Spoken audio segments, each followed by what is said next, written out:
Sir क्या हो गया आपके साथ? कुछ भी नहीं हुआ, अल्हम्दुलिल्लाह, अल्लाह का शुक्र है। आज तकरीबन सुबह 10 बजे से लेकर हम लोग असम्बली हाल के बाहर मौजूद थे।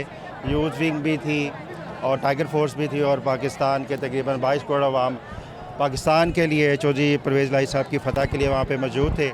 लेकिन ये जो फ़ैसला दिया है दोस्त मदारी साहब ने, उनको एक दफ़ा नहीं 10,000 दफ़ा ये सोचना पड़ेगा कि ये उसने पाकिस्तान की जो सियासत है या पाकिस्तान की जो अवाम है उसके जज्बात के साथ उसने खेला है, तो हम उसे बिल्कुल भी नहीं खेलने देंगे।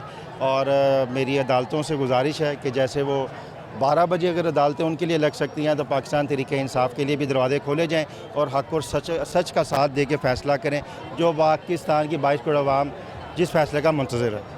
लेकिन अगर सुप्रीम कोर्ट आपकी पटिशन ये कह के खारिज कर देती है कि पार्टी सरबराह की मर्ज़ी के ख़िलाफ़ आप जाके वोट नहीं डाल सकते, तो फिर क्या आगे हालात देख रहे हैं आप? पार्टी का सरबराह जो पार्लियामेंट्री लीडर है वो हमारे परवेज़ लाई साहब हैं और उनका फ़ैसला वही है कि जो तकरीबन 10 के 10 वोट हैं उनके अगर उनके मुताबिक ही डलेंगे तो इसकी वजह से कि हमने ही विन किया हुआ है। परवेज़ लाई साहब पार्लियामेंट्री लीडर हैं तो उनका जो फ़ैसला है उसके अकॉर्डिंग वो परवेज़ लाई हमारे जो हैं वो वज़ीर आला पंजाब ऑलरेडी सेलेक्ट हो चुके हुए हैं।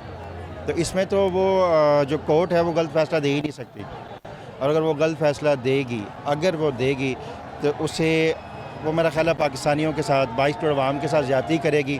और मेरी रिक्वेस्ट भी है उनसे कि वो कोई ऐसा कोई गलत फ़ैसला ना करें कि पाकिस्तान को श्रीलंका का मुंह देखना पड़े। क्यों लगता है आपको कि चौधरी शुजात हुसैन ने लास्ट मिनट पे क्यों ख़त लिख दिया इस हवाले से कि उनकी पार्टी के लोग ये वोट नहीं करेंगे? परवेज़ शुजात साहब के मुतल्लिक उनकी जो एज है, मैं उन्हें यही कहूँगा कि वो अल्लाह अल्लाह करें, तस्बीह पढ़ें, नमाज़ पढ़ें। उनका अब सियासत में तो कोई नाम नहीं रह गया। वैसे भी जिस भी बंदे ने पाकिस्तान के साथ या इमरान खान के साथ बेवफाई की है उसका कोई मुस्तकबिल नहीं है, वो ज़लील ख्वारी हुआ है। और जिस तरीके से चौधरियों ने किया है इंशाअल्लाह ताला वो अपने घरों से भी बाहर नहीं निकलेंगे। ठीक है जी, बहुत शुक्रिया आपका। तो इस वक्त हम पाकिस्तान तहरीक इंसाफ के एहतजाजी मुजाहरे में शरीक हैं और अवामी राय से आपको आगाह कर रहे थे। और अभी तक के लिए मुझे दीजिए इजाज़त। अल्लाह हाफ़िज़।